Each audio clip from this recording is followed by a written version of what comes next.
So ito na mga kagri, so nag-harvest sila. So kanila nang kinaklasify ang kanilang mga harvest. So mostly mga ang lalaki no, ang lalaki ng kanilang radish mga kagri. Oh. Ang lalaki. So yan ang kanilang mga na-harvest. Yan, so after nito magla-land prep na naman sila. And then magtatanim kami ulit no, ng ating radish. Again, so radish pa rin ang ating itatanim. So ito sila, nag-harvest na sila. Ito, ang ingay-ingay, no? Ang ingay-ingay ni Madam Cole. Bankrupt kami dito, Lord. So ito ang kanilang harvest. So ayan. Mga Lord.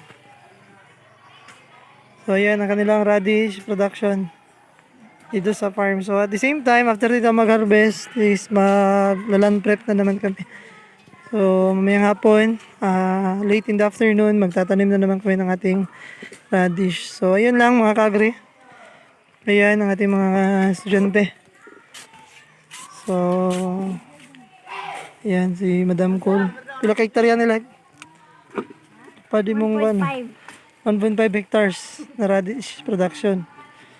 So, yan sila ang ating mga estudyante. So, meron nakaupo doon.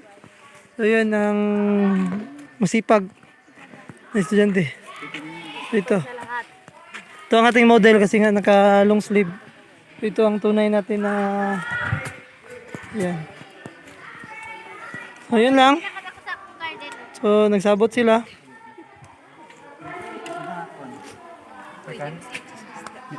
Sa tunong pag-grade 11.